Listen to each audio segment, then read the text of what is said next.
Okay. Okay, welcome everybody. Thank you so much for joining us. Kaye here. She's our very good friend and former neighbor.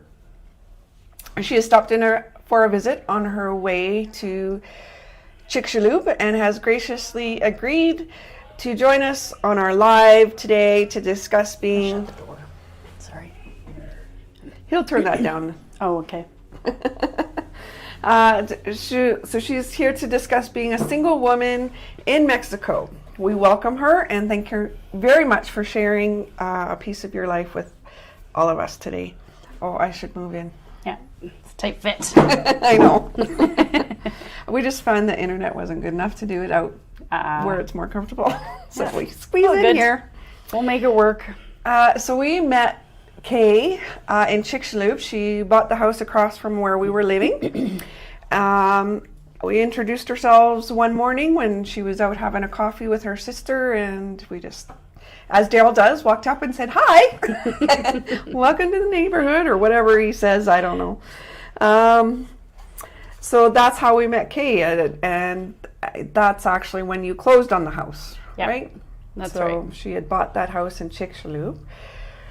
So we knew you for a couple of days after you bought that house. You stopped your head back to Canada and you said, "Here's my keys, here's my WhatsApp, do you mind looking after my house?" So have you ever done that before? Like, you really didn't know us from Adam. I have not, but there were a couple of reasons why I did that. First of all, I had a very good sense of like the kind of people that you're good people and that you're helpful people and that you were trustworthy people. Unfortunately, that turned out to be, all of those things turned out to be true, which I was grateful for. Well, I knew you had nothing to be worried about. But I mean, the secondary issue is that really that there was nothing in the house. So there was no TV, there were no electronics, and unless you wanted to start peeling air conditioners off the wall, it was pretty low risk for me. And you know, a lot Jackson. Jackson will be lurking in the background for most of the video. He's a bit of a mama's boy. I call him my Velcro dog. Yeah, so there wasn't a huge amount of risk involved, and it was either that or leave the house completely vacant with nobody attending it. So it was the lesser of two evils, really, in that case. So yeah, unfortunately, it turned out well, and I was spot on my instincts about you guys, and a very nice friendship has evolved out of it. Yes, absolutely. You're one of our favorite people in Mexico. Well, not just in Mexico, but the world, I guess. Thank you. Well, that's nice of you to say. So you have actually traveled quite extensively in your life. Yeah. You even lived in Japan for a while. So why Chicxulub? Why was Chicxulub your spot for your second home? Well, I always knew I wanted to retire somewhere warm that did not have winter.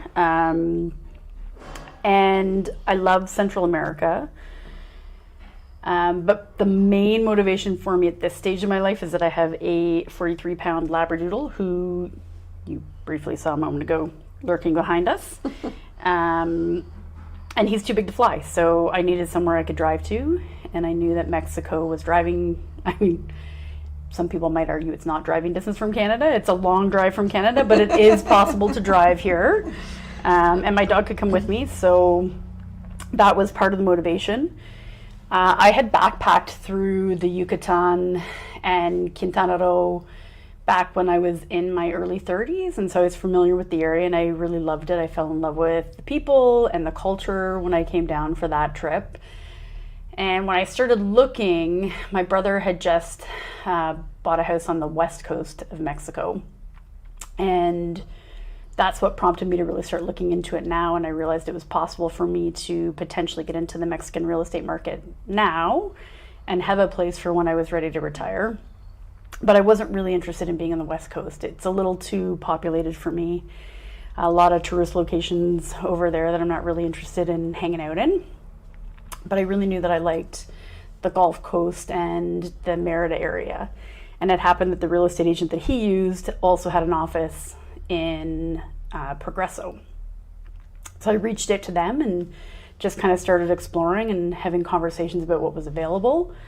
And came down to see the house that I did end up eventually buying, and the rest, as they say, is history. I really like Chicxulub though because it's close to the conveniences of Merida. It's not busy. It's kind of a sleepy little town, at least during the winter. And it feels more authentic than some of the other places that you go to that are close to the coast, because there are not a lot of there aren't any resorts along that strip of the Gulf Coast. So it feels a little more authentic than other places that I've visited in Mexico. Hi, Chris. He says, welcome, Hi, Chris. Kaye. Thank you. Thanks for joining us. Did you look at a lot of homes? No, I looked at a few condos. That's kind of where my search started. And I decided the condo living wasn't really for me for a couple of reasons. I mean, as I mentioned already, a major part of my motivation was that I was bringing my dog down with me. And I know often HOAs and condo associations will have a lot of rules about dogs that maybe I wouldn't agree with, or that would restrict Jackson's ability to enjoy it when we were down there. Yes, and his favorite part is the pool. That was a big motivator for me, because shared pools, generally dogs are not allowed in them. Yes. So then I started asking my real estate agent if buying a house was an option, if a lot of houses came on the market. And it just happened that the house that I did end up buying hadn't come on the market yet. They were doing a little bit of work on it before they brought it to market, and he had the listing, it just wasn't ready to go on the market yet. And so he took me in for a virtual tour before it went on the market, and I was really happy with the size of the house, the yard, the pool, the state of the house. It was in good condition. And so the next thing I did was I flew down to actually see it for myself, and I liked the location, I liked the house, and the price was reasonable, and so that was the end of the search. And it is a very nice home. And you've recently painted it, so it looks like a whole new home. Yes, yeah. It was bright red when I bought it, which I did not love. Yes. But fortunately I had, the ability to see past that. Yes, you have to. Yeah. Absolutely. Yeah. So you talked a little bit about what you liked about Chicxulub. What don't you like about Chicxulub? The garbage. And this is not exclusive to Chicxulub. This is a Mexico-wide problem, generally speaking. But they just, I come from Canada, which is fairly immaculate, really, compared to a lot of the places that I've traveled to in the world. But I have to say that the garbage everywhere I find very frustrating, and you could probably make a full-time job out of collecting garbage off of the street, and it would still be prolific, and it would still, more would still show up, and there doesn't seem to be an end in sight to it, and that I have to say is probably the most frustrating part. I also wish there were a few more amenities in Chicxulub. It's a little bit, the things that I love about it are also kind of the things that can be frustrating about it sometimes. It's very private, which I love. It's not overrun with people, which I love, but that also means that there aren't a tremendous amount of amenities at your doorstep. So you do need a car to live in that area, I think. And I would agree. You do have to, if you need to go to the grocery store, every time you have to do that, you do have to hop in your car. Yes. And I found too, particularly in the winter, not so much in the summer months, July and August, when Mexico moves to the coast. Yeah. But in the winter months, a lot isn't open during the week. That's true. So if you want to, take out or something delivered to your house, because it's Monday night and you don't feel like it, it's not happening because they're closed. Yeah, that is true. Yeah. So that I think that bothered me living out there, but we did love living out there. Absolutely, we had great neighbors, but we were still close enough to enough amenities. We didn't have to drive. We could get on our bike and go. So. And Merida is honestly, it's like a world-class city, I think. There's so much in Merida that there's nothing that I've needed or wanted that I haven't been able to find if I went as far as Merida, which is only half an hour from Chicxulub. So it's all of the conveniences of being close to a big city without all of the inconveniences and the nuisances of being in the big city. So I quite like that about it. Yeah. Okay, so what are your future plans? You said you wanted to always retire in Mexico, so there's no other countries on your radar? Oh, there's lots of countries on my radar. It's a long list, and the more I travel, the longer the list gets, unfortunately. It does not get shorter. and I don't know, like Mexico may not be it for me permanently. I don't know. We'll see what the future holds. I mean, life is, knock on wood, hopefully long, and lots of opportunities present themselves. For now, it works for me. I'm still working, and I work remotely, so I'm able to come down for a couple months every year and get away from the cold of Canada and work in Mexico. And for Jackson and I doing the drive down, that works really well for us. In the future, who knows? It could be Mexico, it could be somewhere else. It could be Canada. I mean, So I think is Chicxulub in the running or no? Yeah, I mean, I don't have. Sorry. Go ahead. I don't have a set plan. I mean, I have a house there, and so that obviously makes it a natural front runner. But also, I like to experience new things, so I would never say that something is a done deal for the long term. Yeah. I'm not going to make you commit to anything. Good, you're not going to sign anything at the end of the live here. Sorry, I'm referring to my notes because my memory sucks. So I know that you've had a few things stolen from your property. What's all that has happened?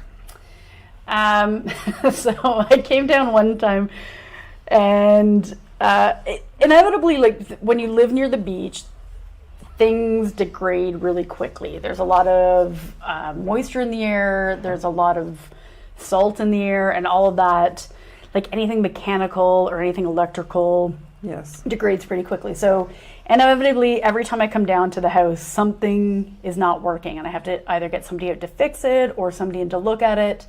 And so I'd come down once to the house, and I hadn't been for a few months, and I didn't have hot water, and I didn't have great pressure. I didn't have great water pressure, but I also knew that the pump that provided the water pressure and brought the hot water down to the house was on the roof, and it's exposed to the elements, and sometimes you just kind of have to go up and kind of knock it around to get it back online. So I called an electrician / plumber. He's trained in both, and asked him to come out and take a look for me. And he gets this long ladder, gets up onto the roof, and he comes back down, and he said, you don't have a pump on the top of your house. And I was thinking, who have I hired to come out here? Like, he doesn't even know what the pump looks like. So I follow him out, and I get on the ladder, and I go up to the roof, like frustrated that I have to show this guy where the pump is. And I get up there, and there is a chalk line from a pump body. Like, imagine a murder scene where somebody has put a chalk line around a body, but instead of being a chalk line, it's a rust line, and it's in the shape of a pump instead of a body, and there is no pump there. Somebody had gone onto my roof and stolen my pump from the roof of my house, and this was why I had no hot water and why I had no pressure. So that's why you were on the roof that day. That was why I was on the roof that day. And you're probably like, oh. I have to say that actually I think that story is quite funny. Like, it was frustrating when I realized that somebody had stolen it, because I could not believe, first of all, pumps are not that expensive in Mexico to buy. They're like, I don't know, maybe $100. And this pump was not new. It was old and rusty. Yeah, there was, a rust body mark around this pump. This was not a new pump. And the fact that somebody would go through the effort of pulling out a ladder, like I don't know, the ceilings of my house are probably 9 feet. It's 2 stories. Like, you're talking 20 feet off the ground. You have to get a 20-foot ladder to get up there, disassemble all the pieces, and then bring the pump back down. All that for a used pump, I think, is kind of crazy. But frankly, I think it's kind of a funny story. And when I called my family to tell them, they just busted a gut laughing, because for days I've been like, I'm waiting for the plumber to come so I can get hot water again. They just got to go knock that pump around a little bit, only to find out when he got there that there was no pump to knock around and it needed to be replaced. So it's part of living in Mexico. I mean, it is what it is. The reality is that, there is a certain subset of the population that don't make a lot of money, and they're opportunistic, and I understand. A lot of crime of opportunity. Yeah, yes. and I understand that. I mean, I am very fortunate to be in the situation that I'm in, and I don't feel that kind of desperation in my life, and so I am understanding of it, if not sympathetic about, feeling like stealing water pumps is your best solution. So you don't think that it hasn't soured you to living in No, Mexico? Absolutely not. I mean, I've taken certain precautions since then. When I got my new pump, I had a little casita built around it with a door and a lock put on it so that I'm not constantly having to replace water pumps. And I have secured other things around my property that I think probably were providing opportunities for people, which I think is prudent and the right thing to do. But it certainly hasn't soured my feeling on the place or the people. That's good. That's good. Yes, I mean, you almost have to applaud them for the effort that they put on that one. Listen, if you're willing to get a 20-foot ladder and climb onto somebody's roof to steal a secondhand $100 water pump, like, you've earned that pump. Take it. Enjoy it. So getting into a little bit more on being a single woman and the safety for a single woman. You've had various contractors on your property for building or maintaining or what have you. You've done a lot to that house since you bought it. So they know that you're there alone. Does that worry you at all? Does that cause you concern? Have you ever gotten a vibe from somebody like? One time walking in our neighborhood, I was walking my dog at night, and a guy who apparently lives in the neighborhood but who I've never seen before kind of stopped me and was chatting me up. Am I single? And, do you walk your dog every night? And maybe I'll see you again. And I don't think it was nefarious, but it made me uncomfortable. It sounds very similar to an experience Karen had in the same neighborhood. Oh, interesting. But she gave him her number. Oh. But she's a single woman looking for more. Right. Right. So, but she, through the messages, it creeped her out, yes. Yeah. Yeah. I mean, he certainly wanted my number, but I wasn't interested in engaging, and he kept saying, well, maybe I'll see you on a walk. And I'm like, I hope not. Like, let's just keep it to this one interaction and move along, and we'll call it a day. Yeah, yeah. But honestly, in my house, I feel very safe. In the neighborhood, generally, that's really the only time I've ever had even like a remotely creepy situation. I've never had any other issues. And even with the people coming and going in my house and doing the work, I've never felt... Shoot, I keep doing that, sorry. Okay. I've never felt like remotely uncomfortable. And I have to say, like, I've been very lucky, and I think we were very lucky in general in that neighborhood.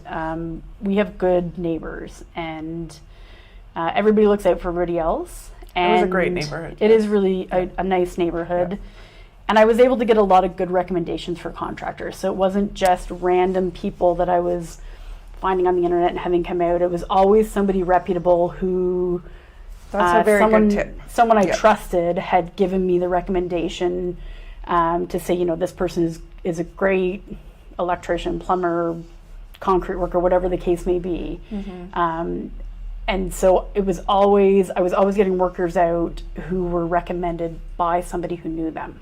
Yes, that's an excellent tip for anybody, not just single people. So yeah, and it's not just a safety thing either. It's, going back to our conversation about there being a little bit of opportunistic approaches to things in Mexico, there is also a contingent of the population that will, take deposits from people but not follow through on the work that they do. Yes. And if you get somebody that is reputable, that has done work for someone you know before, the likelihood of that happening is minimized as well. So there are a number of reasons why I think that is a prudent and correct approach and to that's things. a good point too for renters. Yeah. Because people will take deposits. Yes. And then you get here and this home does not exist. So you really have to be wary. So, if it's your first time down, maybe go through like Airbnb or something where you're protected. Yeah. And then, get contacts while you're down here. And I will say, like, that is not just a Mexican thing. This happens in Canada as well.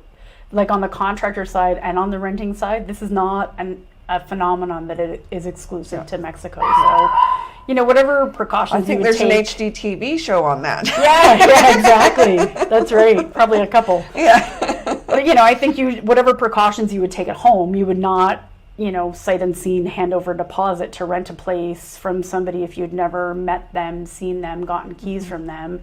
You wouldn't do that in a foreign country either, I would hope. Yeah, no. And we do know people that that happened. They got here, they had nowhere to go because the property didn't exist. Yeah, so. It happens for sure. Yeah. But when you don't know what you don't know. So. Yeah, and you know what? People make mistakes all the time. Like, I'm certainly not immune to it. It's not like I've never made mistakes when I'm traveling or visiting other countries or even in Canada. But sometimes it's a hard lesson, but it's a good lesson, and you never repeat it once it happens once to you. So, and you can use it as a good cautionary tale for other people when it does happen. There's a lot of things you just don't know until you learn them. That's right. Okay, so where are we? So what do you have to say to other single women considering coming here, but they're really unsure? That's a great question. I mean, everyone has to work to their own comfort level, first of all. So if you are, I'm fortunate in that I've done a lot of traveling to a lot of different places. So there aren't too many places in the world that I would hesitate traveling to if I wanted to see them. But I would say that the people in Mexico are fantastic. I've had almost wholly positive experiences with the community that I live in, the people that I meet. They've all been very, very welcoming and very friendly. So if you are thinking about it in terms of like the people, I don't think you can beat the people who live in Mexico. The culture is really great, and I have always felt, and I will say, like, I drive when I come down here. So I drive from the Texas border all the way down to the Yucatan. It's a 4-day drive once I cross the American border. And I feel very safe the whole way. Now, that said, I take certain precautions, and there are certain things that I do when I'm driving down that I think probably help in that pursuit. I don't drive at night. I take as many toll roads as I can. I research the towns that I'm going to stay in ahead of time to make sure that they have good reputations, to make sure that there are secure places to park my car when I come down. But my experience has been wholly positive. And so I would say if you're thinking about it and you have an adventurous spirit and you want to try something new, Mexico is a great place to start. And Kaye, I don't know which trip it was, but she had the same experience with us with the traffic jam. Yes. Hers was 5 hours instead of 6 hours, but she can completely relate to what we were going through. Did you have vendors coming by and selling snacks as well? It's the strangest thing. So you're stopped on the highway, and then suddenly all of these mopeds or motorcycles start flying by you, and you're like, where are all these guys going? Like, where do they think they're going when all this traffic is stopped dead? And then what they do is they drive up to the front, they pull all the supplies off their bikes, and then they start canvassing the cars starting from the front, working their way back. They do a bang business. They're going to make so much money, like, because you're stuck there for a long time. I think we paid 40 pesos for a water. But what am I going to do? Yeah. I was out of water. I mean, fortunately, the one upside for me is because I'm doing like an 8-day trip from Canada to Mexico, I'm well supplied because I have like a case of water, I bring snacks, because I don't like to stop. When I'm on the road, I just want to get where I'm going. And so I do long days, I do a lot of kilometers, I do a lot of hours, and so I bring supplies. So I was okay. But you can imagine, like, out of the hundreds of cars that are there, they are not well supplied. They think they're going on like a 2-hour trip outside of Mexico City and they're coming back in the same afternoon, and that did not happen for them. So they were probably pretty desperate and would have paid almost anything for those snacks. Yes, exactly. Yeah. How did Jackson do? He was fine until nightfall. So we got out and we did a couple of walks along the side of the road. I let him out for pee breaks or whatever. And he was generally pretty good, although bored out of his mind, as we both were. But the bigger problem was, like, once nightfall hit, he's afraid of the dark. So he's not a brave dog. He's never going to be, my great protector.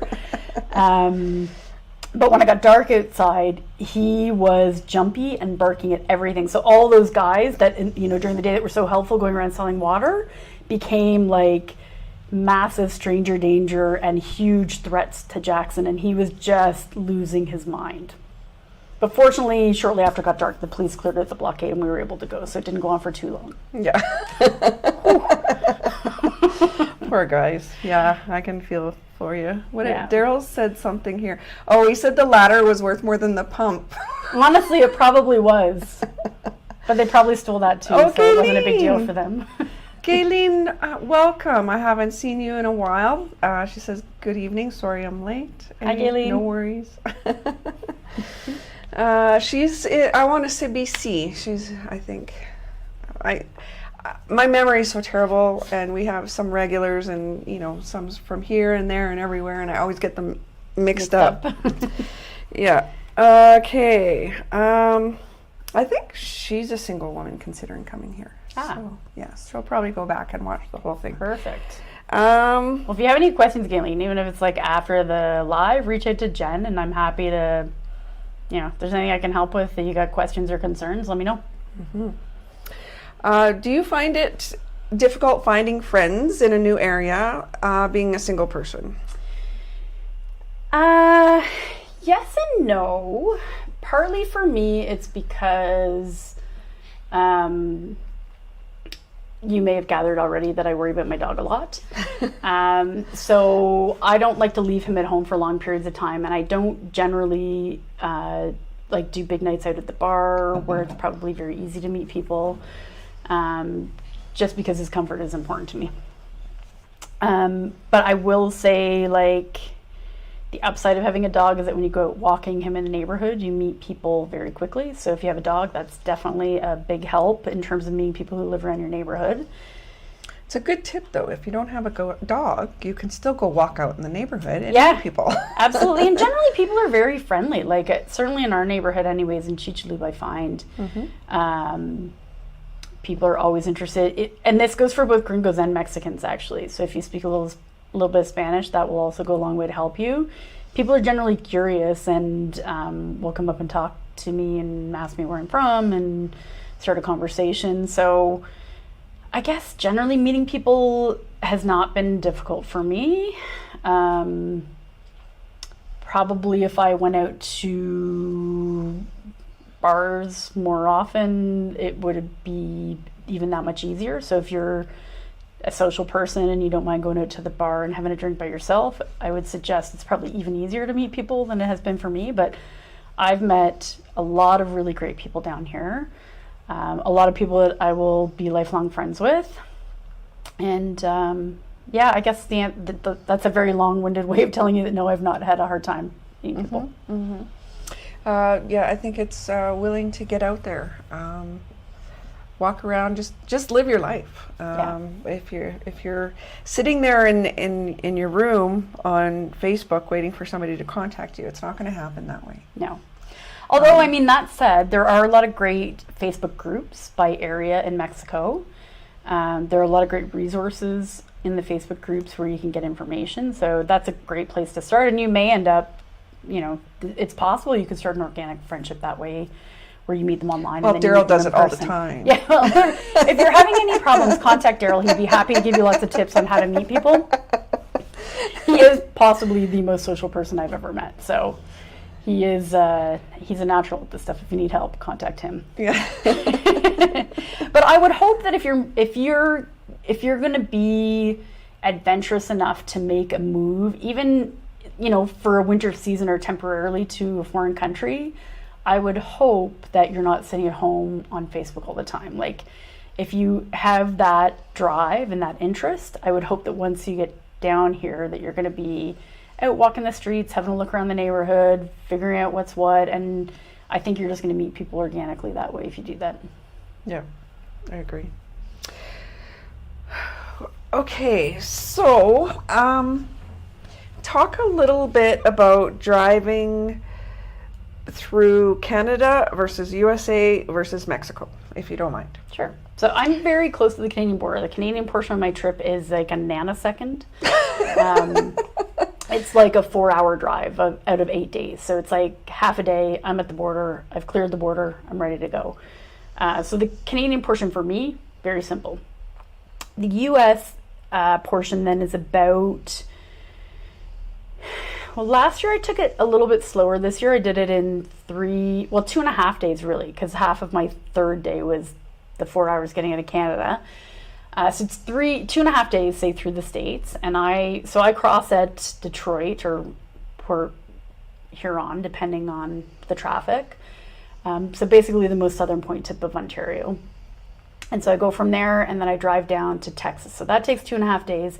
It is, no offense to my American friends, the most boring drive I've ever done in my entire life. You're driving through middle America. You're on the interstates the entire way. There's nothing to see except a lot of road stops and fast food restaurants. I always knew we were coming to a town because there'd be a Waffle House. Yeah, yes. And a shed, a company selling sheds. Oh, that's interesting. I don't think I Watch saw for any them. shed. Yeah, I'm going to make a note of that on the way home now. I didn't like, notice we it. must be coming into town. They're selling sheds on, Yeah. on the highway. And then you'd see the Waffle House sign. Yes, there's always a Waffle House. I haven't noticed the sheds, but I'm going to pay attention to that on the way home this time, and I'll let you know.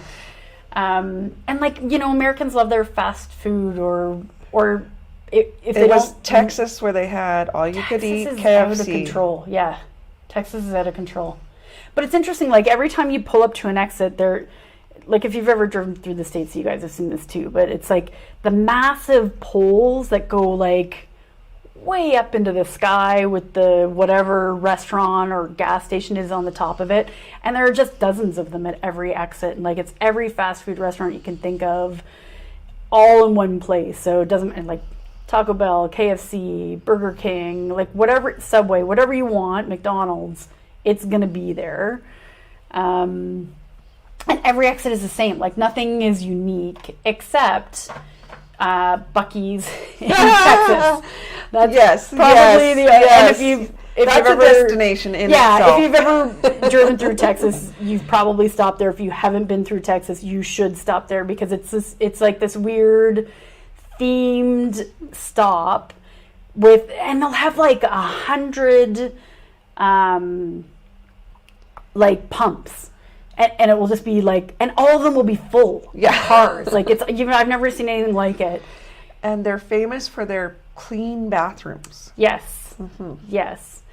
And then you go inside and they've got like all kinds of Buc-ee paraphernalia and then all kinds of random stuff that you're like, if I'm driving through Texas on a road trip, why do I need to buy a sign telling me that dogs are better than people? But they'll have a whole section with like, if you're a dog lover, here's like all the stuff you can buy about dogs in one place. Like it's a very weird place, but it's something you really have to kind of experience. Have to go experience if you pass and it. The wall of Slurpees kind of was kind of a wow. That was an experience. Like and they've got all kinds of different roasted nuts, and they're roasting them when you walk in. Like you can smell it as you walk in. Like it's just a very it's very Texas, I would say. Yeah. Yeah. Go big or go home, right? Yeah. So the drive through the USA is boring but fast. I mean, I will say this for Texas especially, which is probably the biggest portion of your trip because it's such a big state. The speed limits are fast. People drive faster than the speed limits, so it's very easy to just like burn through that state and get in and get out as quickly as possible, which frankly for the drive that you do, for my portion of the drive through the States, I appreciate because, as I said, it is frankly the world's most boring drive. So that's Canada, that's the States. Mexico, I really love actually the drive through Mexico, and here's why. You pass every kind of topographic feature that Mexico has to offer driving from the border going down to the Yucatan. So you start in the desert, for me in Coahuila, and then you cross over to the mountains, and then you end up in the tropics, and then you end up at the beach. So it's actually a pretty cool drive. You get to see a lot of the country. A lot of it is really remote. Like you don't spend a ton of time driving through the cities, and the highways are generally pretty good in Mexico. The toll highways, anyways. Yeah. That's an important caveat. The rest of the roads in Mexico can be very questionable, but the toll highways generally are good. Aside from, there's one stretch on the highway when you cross into Coahuila when you're in the desert. It's pretty unpopulated. The maintenance on the road is not great, but it's a short period of time that you're doing this trip. And then you pass on to much better highways. So I will give that to the Mexicans, that their toll highways are very well maintained. Another great thing about the Mexican toll highways is they have a service called the Green Angels that will, if you break down or you have a flat tire or whatever the case may be, whatever problem you might have, there is a free roadside service called the Green Angels that will come and assist you for no charge. It's part of the fee for using the quotas, includes the service of the Green Angels, which is very encouraging and great for people who are driving by themselves. Mm-hmm. Yeah, I've never had to use them, but I see them on the highway all the time. Yeah, knock on wood. But I see that, like, I pass them on the highways. You'll see them on the highways. They drive little trucks that say Verde San Jales on the side of them. So if you are driving through Mexico, like, do a quick Google search, because there's a number you can put in your phone. I don't have it with me at the moment, but you can look that number up before you get on the road. I'll have Daryl put it in the description of this perfect. live. Perfect. But definitely worth having if you're on a toll highway. If you run into any kind of mechanical problems, they will come out and help you, no charge. So that's the one great thing about toll highways. And the second great thing is that you will regularly, outside of the pretty remote areas like in Coahuila, you will regularly see police patrolling the highways. So that also gives you a pretty decent feeling of safety when you're driving, that you've got, even if there's no Green Angel around, the police. This is interesting, I noticed this a lot on the drive down this time, which I didn't notice so much last time, but I saw like a National Guard pushing a car up a hill. The car had broken down and they were in the breakdown lane on the side of the highway, and they had put like I think it might have been a spare tire actually between the National Guard's car and this car that had broken down, and they were pushing it up the hill to the exit to help them get off the highway. And then I saw a National Guard helping a guy change a tire this trip. It's weird. I saw them 3 times, and my last drive down, I didn't see this at all, and I didn't even know that this was a service the National Guard provided.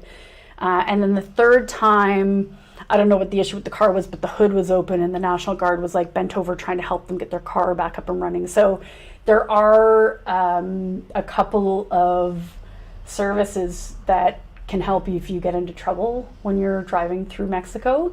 And so after I saw those 3 incidences with the National Guard, I noticed the next time I passed a sign for the National Guard. Like, sometimes they'll have signs on the overpass, and I noticed a sign for I don't know if it was actually the National Guard, it said the police, and there were 2 different numbers. One was for an emergency, which was 911, and then the other one was, do you need assistance? And it was a different number. And so I haven't actually looked into that more, and I will, but I'm curious now to know, now that I've seen these 3 National Guards out there doing these various things to assist people, I'm curious to know if the assistance number is if you need help with your car, you can call them and they'll come out and help you.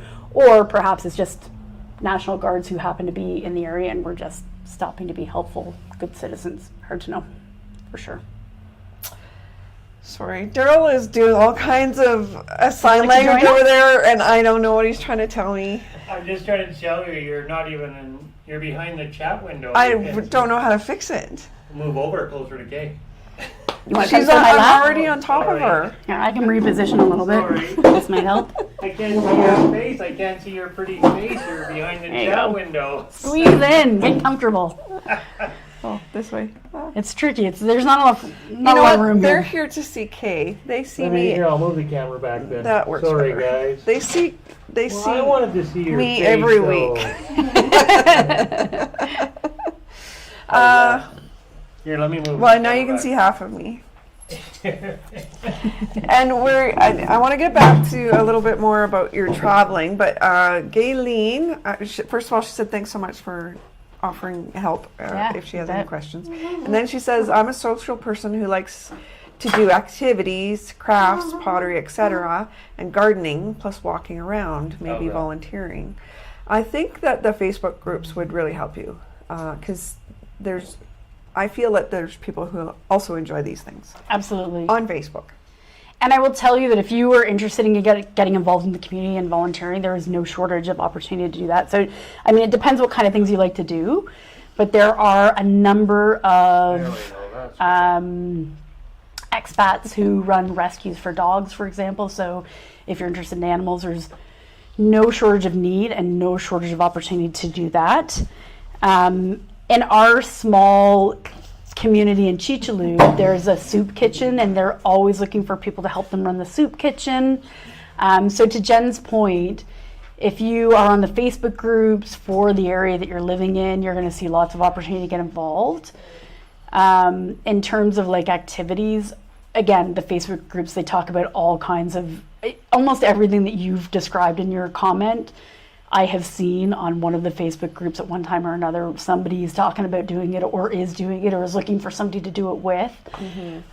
So you will, whatever you like to do, you're probably going to be able to find somewhere to do it here and probably somebody to do it with. Yeah, 100%. And I know that there are, like for example, I only know the Yucatan area because we're pretty new to here, but I know in Merida they were looking for volunteers at the where children have no home. Orphanage, thank you.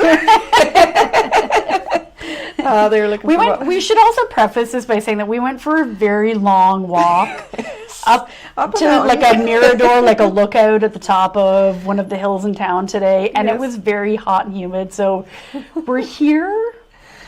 But we're not fully. We're pretty tired, and we're doing our best. So please give us a little bit of space and grace to work out what an orphanage is, for example. Yes. So, and then Chicxulub area, every year but they do fundraising to buy Christmas gifts for children. Yes. Which includes bicycles. Yeah. So that's just a few. And then there's Ginger Jungle Rescue in Progresso. They like people to walk dogs. Yep.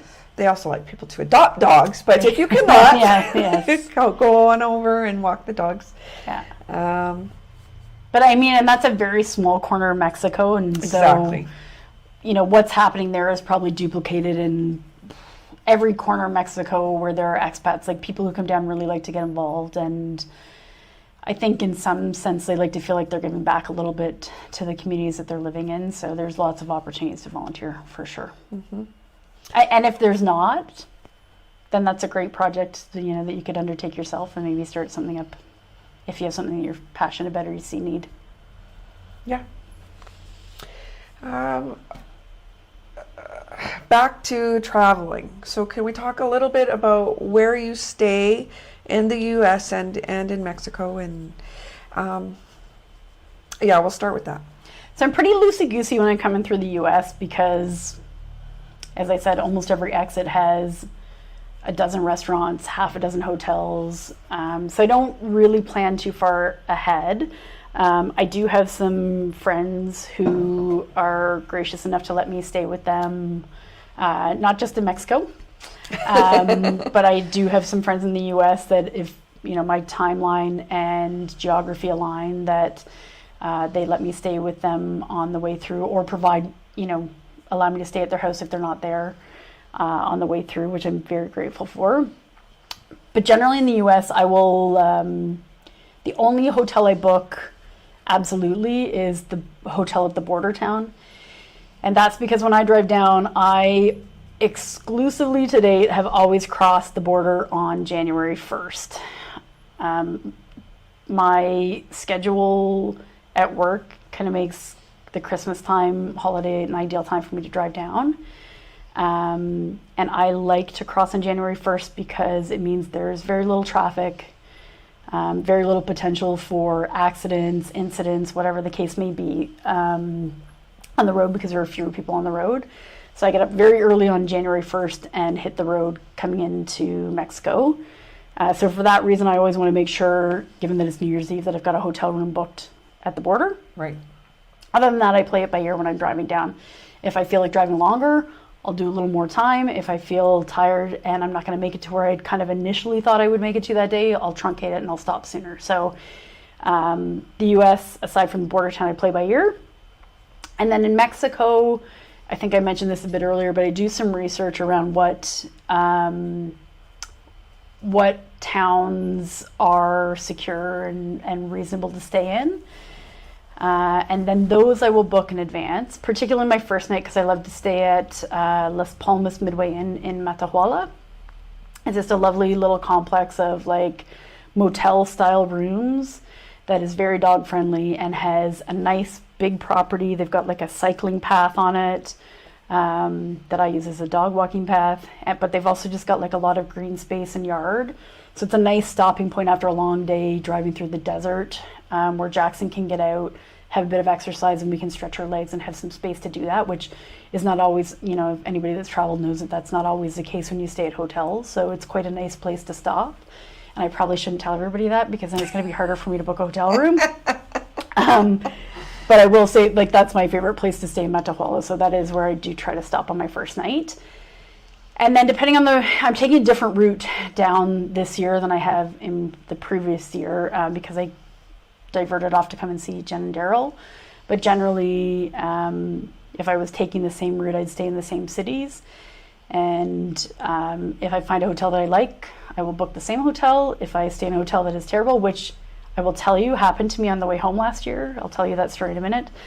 If I find a hotel I like, then I'll book it again, because I know I'm familiar with it. I know where it is. I know what the parking situation is. I know the rooms are clean, or whatever the case may be. But I will tell you on my way home, so coming down last year, I stayed at an Airbnb when I went through Villahermosa. And when I was driving back home, that Airbnb wasn't available. So I did some research, I picked a hotel. And then I was talking to a guy from one of the Facebook book groups who was doing the exact same drive. He was driving from Chicxulub, Puerto. He was driving back to Ontario, doing the exact same route that I was doing, but he was a couple of days ahead of me. So I said, just keep me posted. Let me know how it's going. And so every day we'd check in. He'd tell me where he was at, where he was staying, whatever. And so he sent me a couple of hotels they'd stayed in. And he's like, this is a great hotel. You should stay here when you come through, or whatever. And so when I was coming through Villahermosa on the way home last year, he gave me this great recommendation, lovely hotel he stayed in, and said, okay, well, the hotel I'm staying in I haven't stayed in before, so I'm going to cancel that hotel and stay in the hotel he recommended. I get there, everything's fine, I check in, I go upstairs, get settled, take Jackson for a walk, grab some dinner, come back, and I'm ready to go to bed for the night because it's been a long day driving. And I'm like, it's very loud in here.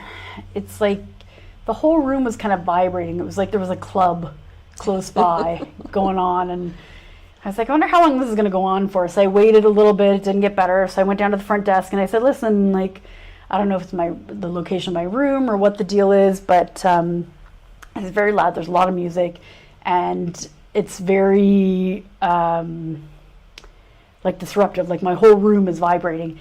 And he says, he's like, there was a wedding, but it's just finished up and they're leaving. And I look, and all these wedding guests are parading out of the hotel. I was like, okay, good. Well, that's problem solved. Then I can go back up and go to bed. I go back up, I go to bed, and it's still going on. And I'm like, what is happening here? And so I took Jackson, we went downstairs, we went for a walk around the block. I'm trying to figure out where this music is coming from, where this club is that is vibrating our whole building. And I can't find anything in the neighborhood that is causing this problem. So I take Jackson back upstairs, I try to go back to sleep, nothing. And then I'm like, I'm gonna go down to the car and go for a drive around the neighborhood and see if I can find a different hotel, because I cannot sleep here. I go down to the car to get into my car to do this drive around the neighborhood to find another hotel, to find out that the club is in the basement of the hotel I'm staying in, about 10 feet from my car where I'm parked. I'm like, well, this is the issue. It's not the wedding. It's that you have a raging, like, party going on in your basement, and it's so extreme that it's vibrating your whole building. I was on the 6th floor, like. Wow. Yeah. So I went upstairs and I was like, okay, guys, I can't stay here. I'm checking out. See you later. I'm going to find another hotel. And I did, and then the night was fine. But it turns out that, and so I was speaking to this guy, I was like, terrible hotel recommendation, dude. Like, what were you thinking?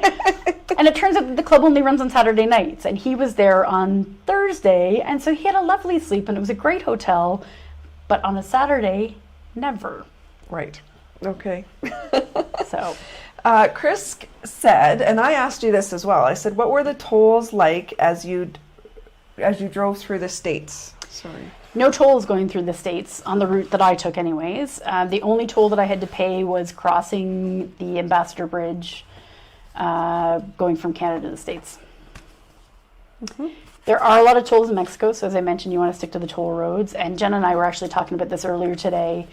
I picked up, it's called two tag passe, which is it's like a transponder that you use for the toll highways down here. You can load up money onto them as you go, and it's not any cheaper than paying cash at the tolls. But there are two advantages to doing it that way rather than paying cash when you get to the toll. One is that you don't have to carry as much cash with you, and maybe we should talk about this in a minute. Just some of the precautions I take when I'm coming down,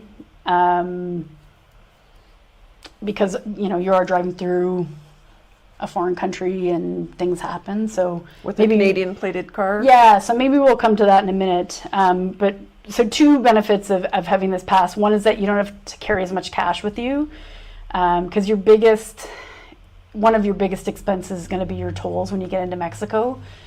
So it reduces and eliminates it doesn't eliminate the need, actually. I should clarify that. It reduces the need to carry cash. Not all of the tolls will accept the pass, because every state runs their own toll system, so they're not always integrated. The pass that I have it's called a multi-tag pass, so it works in a lot of different states, but not necessarily all of them. So you could pass through some areas where your pass won't work, so you always need to have cash as a backup. And then sometimes it's Mexican infrastructure, and so they will have the ability to use the pass there, but for whatever reason, at that point in that day, it's not working. So you do need to have the cash as a backup, but generally speaking, especially on the bigger tolls and especially on the expensive tolls, which tend to be around Mexico City, the passes generally, for me anyways, have worked pretty well. So reason number one is reducing the amount of cash you have to carry on you. Reason number two is sometimes you'll come up to a toll and, well, almost always you'll come up to a toll and you'll have to slow down considerably and there'll be a lineup of cars going through it. But sometimes it can be really excessive and it can be a really long wait. If you have a tag, often they'll have a pass, they'll have a dedicated lane that you can go through.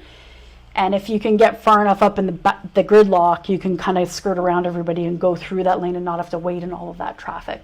So those are the main two reasons why I use it. Yeah, we'll definitely be getting one. I'd never heard of this, so we'll definitely be picking one up. It'll, I think, make life easier. And Daryl says, yeah, I've never heard of this. So I don't think he heard our conversation earlier today about this. I don't think he was there. It might have been on our dog walk we were talking about it, and he might have been here, yeah. Yes, I think you're right. Yeah. Gayleen says, how many days does it take to get to your final destination? Sorry, I missed the beginning, but why do you choose to drive and not fly? So he's sleeping, but she has a dog. So I'll let you answer. I have the world's most spoiled dog, and so he is too big to fly, and I will not come to Mexico without him. So the compromise is that I get to come to Mexico, providing I drive, and he gets to come with me. Mm-hmm.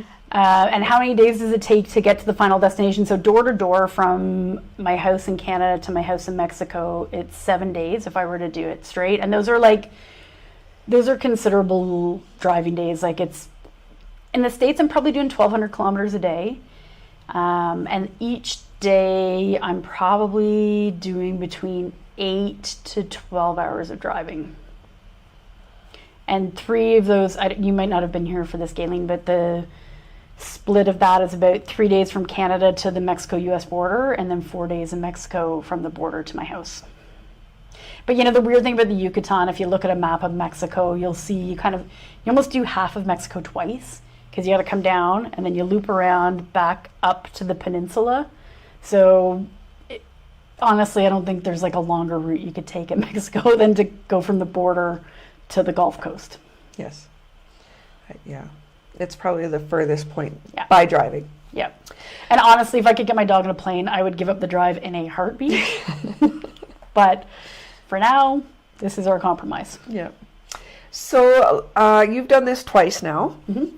And the first time you drove straight through, correct? Yep. And this time you stopped. You not only visited with us, but some other friends as well. Yep. Do you like this stopping and taking it more slow, or would you rather just get to your home in Chicxulub? I would love to stop and take it slow. I'm still working, so I just kind of book it and go as fast and as far as I can to get me to the other end so that I can get back to work. But my dream and what I envisioned when I bought this house and thought about doing the drive down, and in fact, I actually bought a bowler trailer to go with the house. I call the house my COVID impulse purchase, by the way. I wasn't able to travel anywhere. I was getting frustrated about not being able to travel. I was like, I'll buy a house in Mexico. That'll solve my problem. But then, I bought the house in Mexico, and then I was like, well, what would be cool if I was driving down to Mexico and I had a little trailer, and then I could stop along the way, and I could just, I could take weeks to get down there, and I could see the States, and I could stop along the way in Mexico. And so I bought this bowler trailer, and I was like, I drive a Honda Fit. I can't tow a trailer with a Honda Fit. I did not know that. So then I was like, well, now I got to sell the Honda Fit, and I got to buy a car that can tow a trailer. So I did that. And so this house that was actually quite reasonably priced ended up being very expensive, because then I had to buy a trailer, and then I had to buy a car to pull the trailer. And so my COVID impulse purchase ended up being... There was a chain reaction there. Yeah, it ended up being a lot more expensive than I was expecting it to be. But so that's it's a very long-winded way of saying that once I'm retired, I am well set up to travel North America and take my time and see what I want to see, and have a pretty good time doing it. But in the meantime, it's not that I love driving door to door as quickly as possible, but it's a necessity. Necessity, yes, I understand that. So do you get to use the trailer in Canada at all? Yes, and my nephew, so I have an 11-year-old nephew who loves the trailer and actually would just be happy to sit in the yard and have lunch in the trailer, just loves being inside the trailer. So if it's parked at his house, he's always looking for excuses to go and sit in the trailer and get people to come into the trailer with him. So we do use it for camping in Canada in the meantime.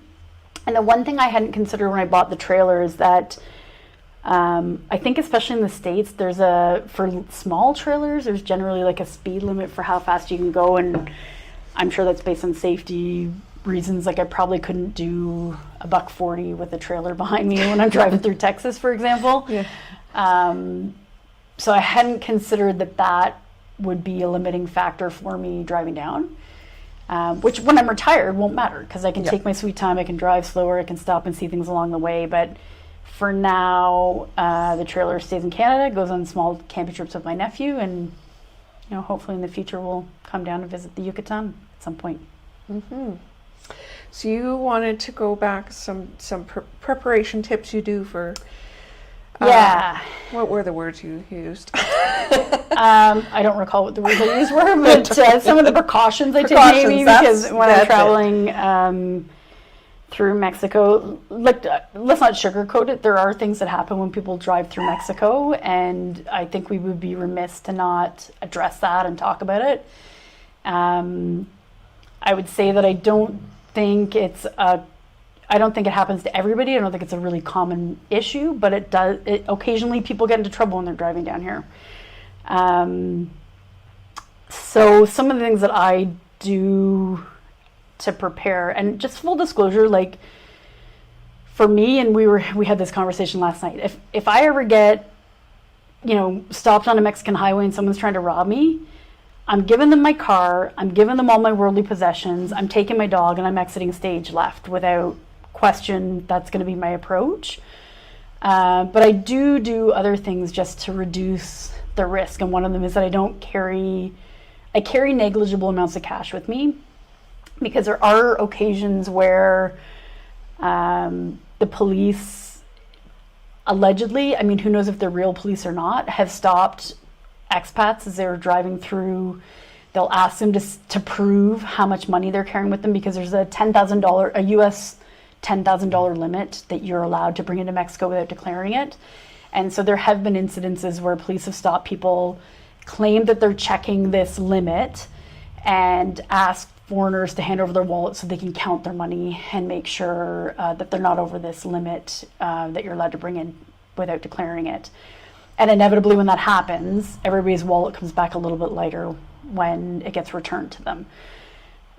There have been incidences where people have been robbed at gunpoint coming down through Mexico, or where cars will bump your car and you stop to exchange insurance details, have a conversation about what happened, and the person will get out and rob you. So these things don't happen all the time, but they do happen. And I think, you have to be aware of the situation you're coming into, and you have to be smart about the route that you're taking and the risks that you're taking when you're coming down. And you just have to be educated and make the best decisions you can, given that those are the risks that you're potentially facing. So I don't carry a lot of money with me. The money that I do carry with me, I split up around the car. I don't keep it all in my wallet. I don't keep it all in obvious spots where you can find it. I keep one credit card in my wallet. I keep all of my Canadian bank cards. This is a little bit personal, but I'm going to share it with you guys anyways. We're all friends here, right? I keep in my bra because I think the likelihood of anybody frisking me and shaking me down to see if there's anything on my person, especially in this area, is very low. So when I'm driving by myself, anything that I absolutely need to keep as a lifeline, I put in my bra just as a secondary precaution. And all of this, I will preface all this by saying that I've never had a problem. But I want to know that if I do have a problem, I got a backup plan. So I keep a little bit of cash in my bra. I keep all my Canadian debit cards, save for one credit card, in my bra. I have I probably shouldn't be saying this out loud, actually. Now anybody who's stopping me is going to frisk me, and the first place they're going to look is my bra. I don't think we've got that. I don't think they're watching our channel. I hope not. I think it'll be okay. I do know that some people that drove down brought a dummy wallet. Yep.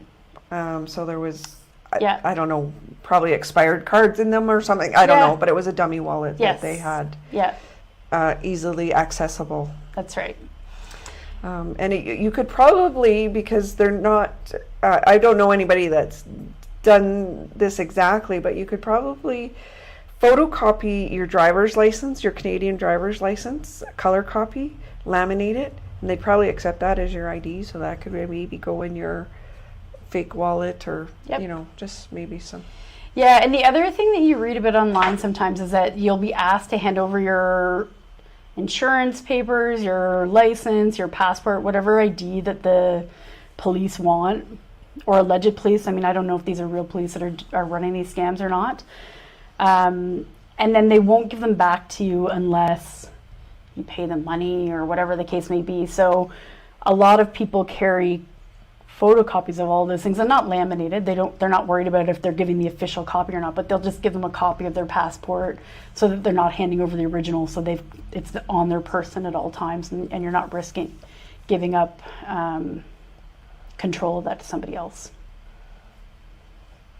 Good tips. Very good tips. Thank you. Mm-hmm. Anything else you want to share about, I don't know, maybe not traveling down here, but, people who want to come and visit, or, I don't know. I'm getting to the tired portion of the evening.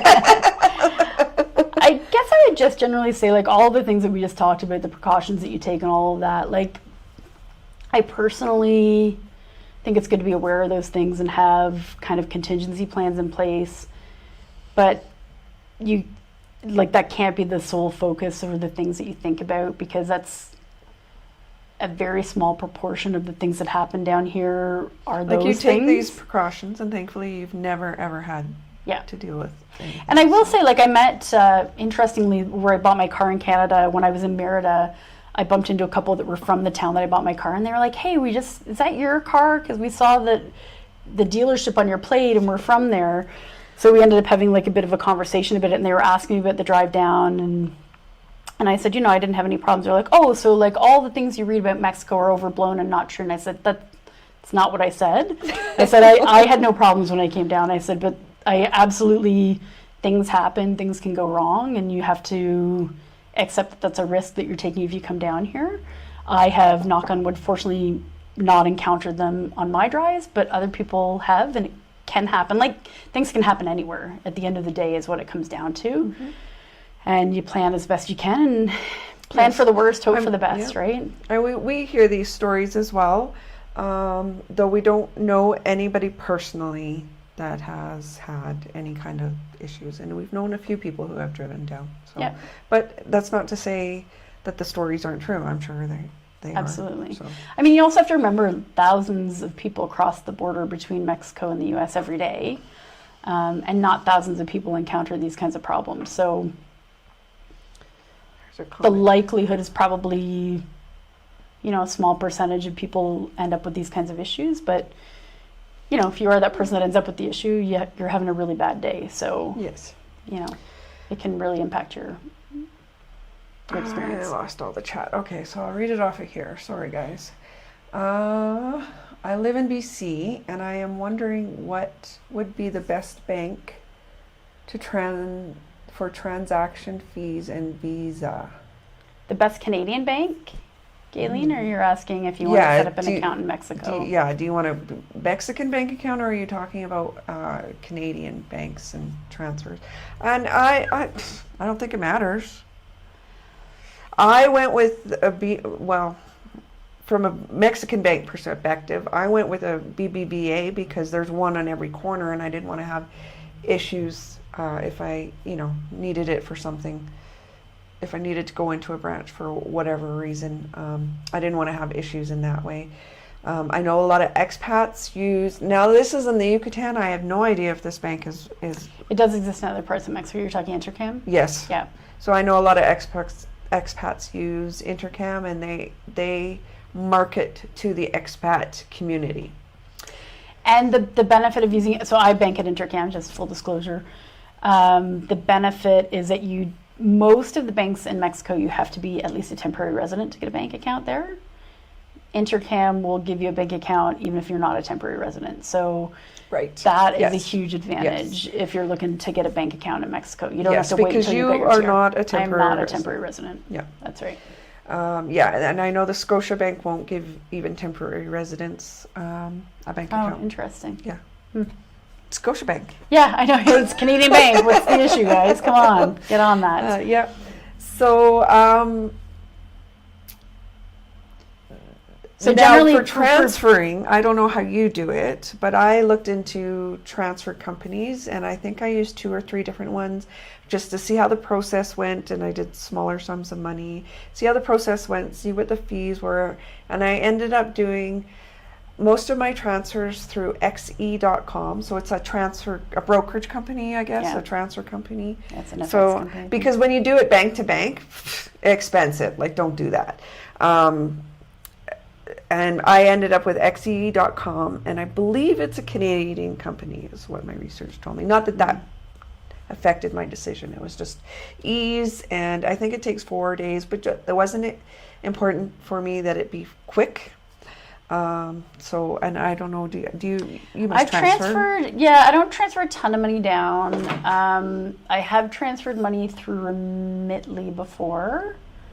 And I think the maximum you can send down with them is $1,000 at a time. And same with World Remit. It was $1,000 at a time. Fees are, it wasn't free, but it was also negligible. It wasn't a huge amount of money. Yeah, and I found that with all of these. Yeah, a lot of quick people. And easy. Yeah, a lot of people use Wise. Oh yeah. And I don't know if it's just Americans, mostly American, but that's the name that kept coming up frequently. But I tried my darndest to get an account, and they froze me out and told me I was trying to be launder money. Yeah. I was trying to make duplicate accounts or something, and I'm like, you know what? If it's this difficult to create an account, I don't want to deal with it. Yeah. I got to be able to use the service. Yeah. And if I can't even create an account, I don't have my own money. Yeah. I will also say I've not done this myself, but I know friends who have an account with CIBC, And apparently they have a very easy process to transfer money from your Canadian CIBC account to your Mexican account. And you can do it for no charge. I've never actually tried it. My bank was really it was $15 per transaction. Wow. Yes. That's a lot. Yes, because usually, like, I've never spent even $5 on a transaction. Yeah, nor have I. So I've not actually used that myself, but I have a friend who she lives down here full time, but they still have a bank account in Canada. And that's how, every time they send money down, that's how they do it. And she keeps saying, like, I'm going to show you how to do it. It's free and it's easy. And I've just never actually gotten around to taking her up on that offer. Whatever you wanted to know, that kind of answers her question, whether it was Canadian or on the... Well, she said yes, which I think was yes to the Mexican, hopefully. If not, just let us know. Yeah. So if there's aren't any more questions, guys, we'll just give you like 15 seconds to type in something quickly, and we'll wrap this up. We've been over an hour now, and hopefully you guys are still awake on the other end. Okay, so I really enjoy talking with you. You're a very intelligent person, and your views on life, they really make sense to me. So I'm wondering, where does that come from? Is that education? Is that traveling? Is that... Gosh, I don't know the answer to that. Thank you. It's a very nice thing to hear. I don't know. I think probably you see a bit of the world, and that helps form your worldview. And, you know, we're all a product of our experiences, and that's probably the short answer. I didn't mean to put you on the spot there. I wish I had a better answer to that. I don't, but it was just kind of a facetious little question there. I didn't mean to get too philosophical. Just to say, I enjoy talking to you. Thank you. So you are one of our most favorite people, and we really want to thank you for stopping in, visiting with us, and also sharing on our channel. Well, we really thank you. appreciate I'm really glad that we were able to connect on this trip down. And, yes. As I said to all of you, like, one of the joys of being in Mexico is that I've gotten to meet some really fantastic people that will be lifelong friends, and you guys are certainly on that list. Absolutely. And so thank you to everybody watching for listening to me prattle on about all of my experiences, and I hope it was helpful, and I'm glad I could share, what I've seen and what I've learned. And well, I've learned some things, so thank you so much. I'm sure they did as well. Yeah, well, I hope that's the case. So thank you, everybody. Adios. Adios. Hasta luego. I don't know